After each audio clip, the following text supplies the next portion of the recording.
Have you ever met someone who appeared highly successful on the outside, yet privately admitted they were exhausted, disconnected, and wondering whether all their hard work was really worth it?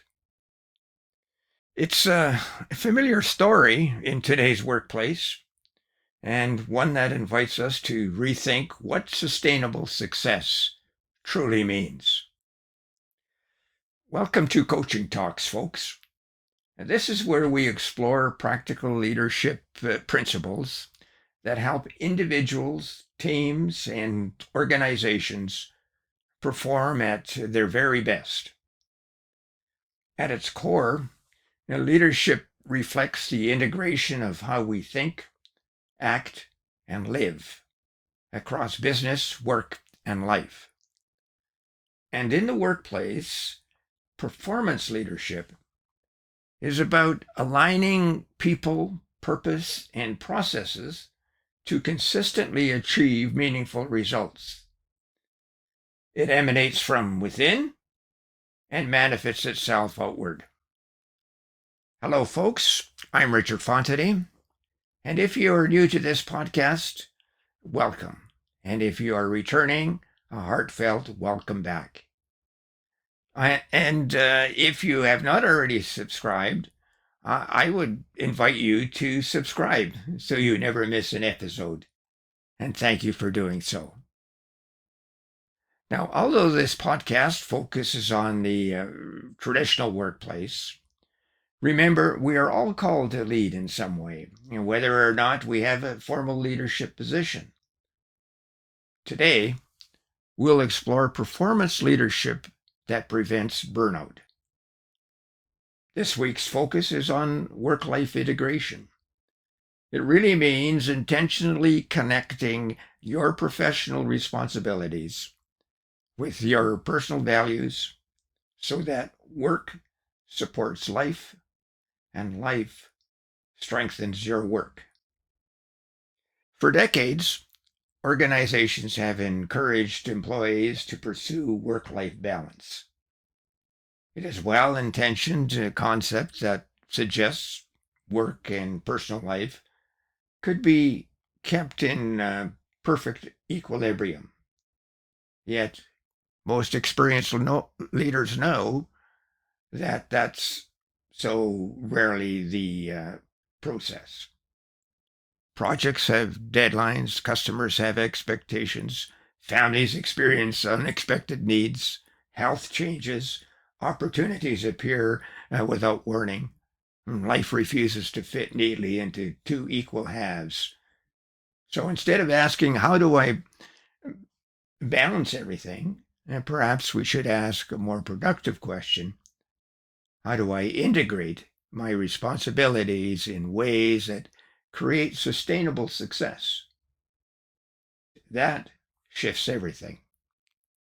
Performance leadership has never been about squeezing more activity into an already crowded calendar.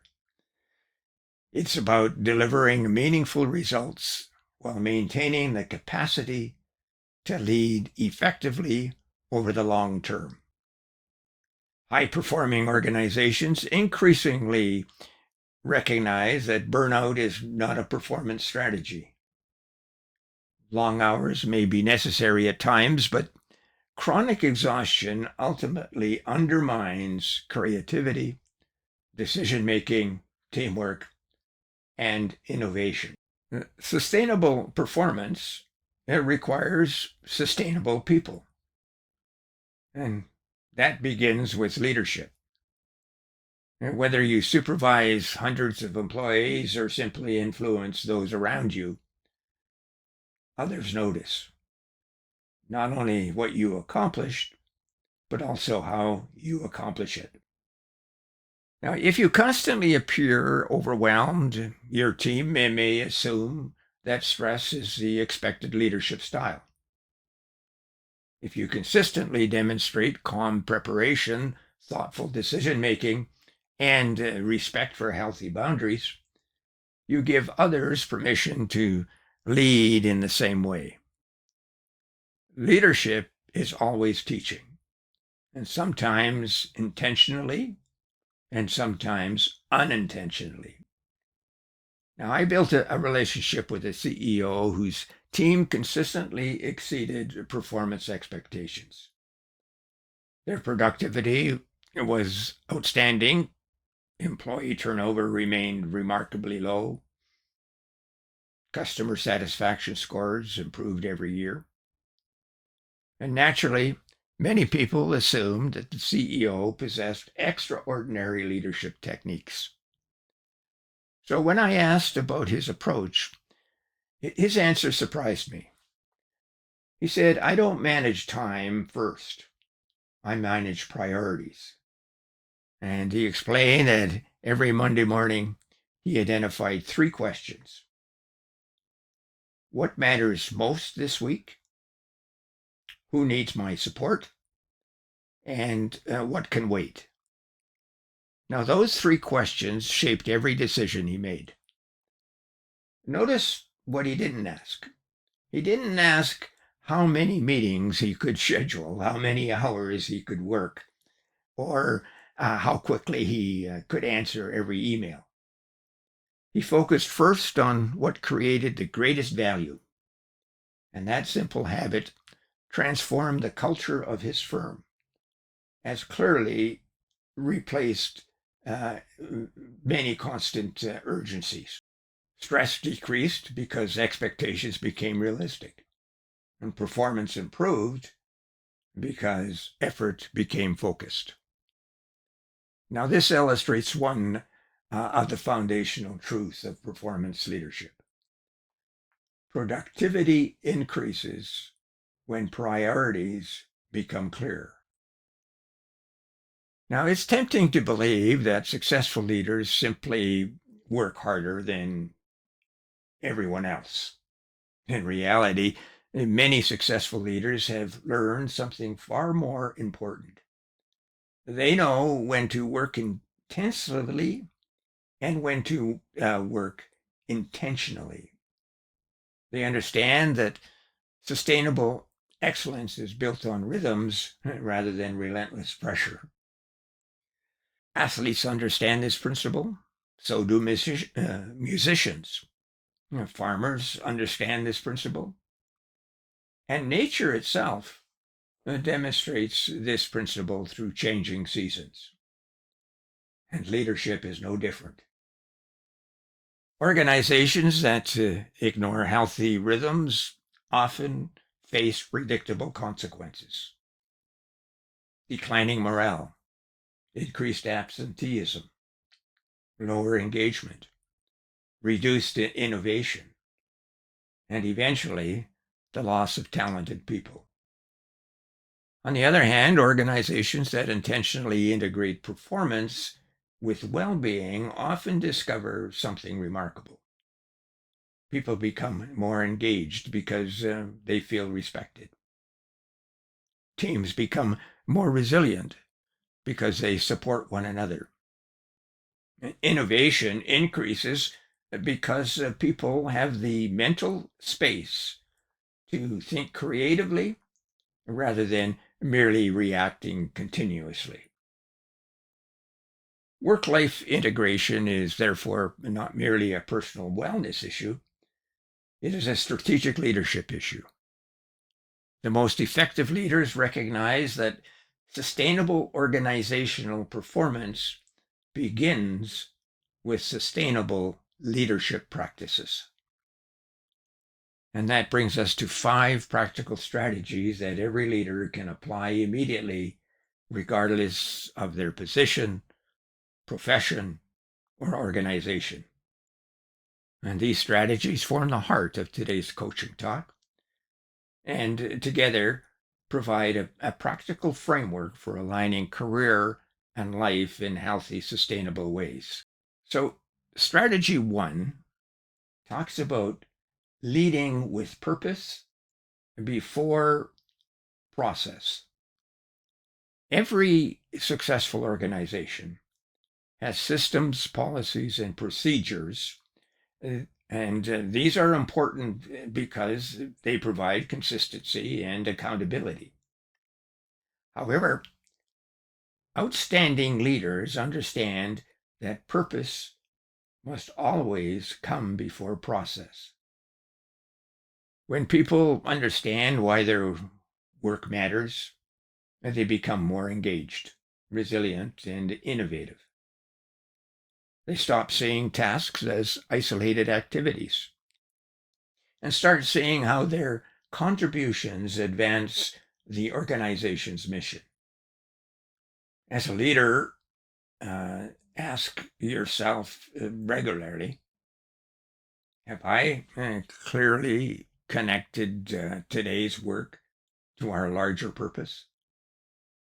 Likewise, encourage your team members to see the impact of their efforts beyond their job descriptions. And people who understand purpose are often more willing to collaborate, solve problems creatively, and support one another during demanding seasons. Purpose transforms work from obligation into contribution. Strategy number 2, manage your energy as carefully as you manage your time. Now, traditional management often emphasizes time management. While time is limited, energy is renewable when managed well. High-performing leaders recognize that sustained concentration requires periods of renewal. Encourage regular breaks during demanding projects. Protect time for strategic thinking rather than filling every available minute with meetings. Respect vacation time, recognizing that well-rested employees return with greater creativity and focus. Personally, I found that stepping away from a difficult problem, even for a short walk, often brings greater clarity than another hour of uninterrupted effort. Leaders who manage energy well create environments where people can consistently perform at their best rather than merely survive for another week. Strategy 3, build healthy boundaries that support performance. Now, some people fear that boundaries reduce productivity. In reality, healthy boundaries improve it. And boundaries set realistic expectations for communication, availability, and workload. They reduce confusion, prevent unnecessary interruptions, and allow people to focus on meaningful work. And one organization introduced a simple practice. Internal emails sent after business hours did not require a response until the next business day, unless they were clearly marked as urgent. And within months, employee satisfaction increased while productivity remained strong. Healthy boundaries communicate trust. They also remind employees that their value is measured by meaningful contributions rather than constant availability. Strategy 4, develop people and not just performance. Now, what do I mean by that? Well, performance leadership is ultimately about people. Results matter, but sustainable results come from developing capable, confident, and committed individuals. Take time to coach rather than simply correct. Celebrate progress as well as achievement. Offer constructive feedback with encouragement rather than criticism. Ask questions that help people think rather than always supplying the answers. One supervisor ended weekly meetings with a simple question. What have you learned this week that will help you next week? That question gradually transformed the team's culture. People became learners rather than merely task completers. Growth became part of everyday work. Leadership became shared rather than relying on one individual. Strategy 5. Model the behavior you hope others will practice. Now, leadership credibility begins with consistency. If leaders promote work-life integration while regularly sending midnight emails, canceling vacations, or ignoring their own health, employees quickly recognize the contradiction. People believe what leaders demonstrate more than what they declare. So, model respectful communication, continuous learning, calm decision-making under pressure, healthy priorities, and appreciation. Your behavior quietly becomes part of your organization's culture. And remember, culture is shaped one interaction at a time. Now, here's a story about a leader who modeled behavior. In one of our courses, I suggested to the class that they put plants around their office. One leader took up this challenge, and much to his dismay, his team followed suit. And that goes to show that leaders model and others follow. And here's another leadership story. Several years ago, I worked with an executive team of a growing organization facing significant expansion. It was a nonprofit organization, but revenue was steadily increasing. New clients were arriving and expectations were high. But on the surface, everything appeared successful. But underneath, employees were becoming exhausted. Communication became strained. The leadership team spent more time solving preventable problems and planning for future opportunities. So we set out to resolve this issue. Together, we clarified organizational priorities, simplified reporting systems, reduced unnecessary meetings, delegated decision-making more effectively, and encouraged managers to schedule regular coaching conversations with their teams. The transformation didn't happen overnight, but within a year, employees' engagement improved, collaboration strengthened, communication significantly improved, and most importantly, leaders became more intentional about how they worked rather than simply how much they worked. Now, that experience reinforced an important lesson. Healthy leadership practices are not separate from organizational performance. They are among its strongest foundations. Now, as you wrap up today's conversation, I invite you to conduct a simple leadership review. Ask yourself these questions. Where's my leadership creating unnecessary pressure? Where could greater clarity improve performance? Am I modeling the habits I hope others will adopt? And what adjustment would have made the greatest impact on my work and in my personal life? Now, do not try to change everything at once. Choose one practical improvement, practice it consistently, and then build on that success. Leadership excellence is rarely achieved through dramatic transformation. It is usually built through intentional habits practiced one day at a time. Now, as those habits become a part of your character, they begin to influence your team, your workplace, and ultimately your organizational culture. And that is the true power of performance leadership.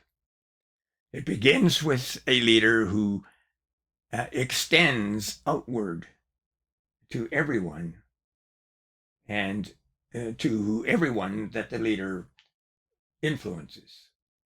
Now, thank you for joining me today's coaching talk. I hope our discussion has encouraged you to rethink work-life integration and sustainable success. Remember, outstanding leadership is measured not only by what we accomplish, but also by how we help others flourish along the way. Now, leadership is practiced one interaction at a time, and sustainable excellence is built in rhythms and not marathons. Now, if this conversation resonated with you, please subscribe, like, and share it with a friend. And thank you for doing so. There is just one more thing, the learning lens. Now, before we finish, let's take a few moments to reflect on today's conversation through the learning lens. Leadership growth happens when we intentionally pause and reflect on what we've learned and apply one practical idea in the next week ahead. So, what is today's key insight? The central lesson is that sustainable leadership is achieved by integrating our professional responsibilities with our personal values, rather than allowing them to compete. Performance leadership is not simply about producing results. It's about producing results in ways that strengthen people, relationships, and organizations over the long term. What seemed to work well? Well, today's discussion highlighted that leadership begins with purpose before process. We also explored practical strategies that leaders at every level can immediately apply to improve both organizational performance and personal well-being. And here's a point to consider. Reflect on whether your current leadership habits encourage sustainable performance or unintentionally reward constant busyness. There is an important difference between being productive and simply being busy. And what is today's takeaway? Sustainable leadership grows when purposeful habits, healthy relationships, and meaningful work become part of the same leadership journey. So until next time, remember, every conversation is an opportunity to lead. Every decision is an opportunity to serve. And every day is an opportunity to grow. I'm Richard Fontanie, and this has been Coaching Talks. Please join me next Wednesday when we explore networking with purpose and authenticity. Bye for now.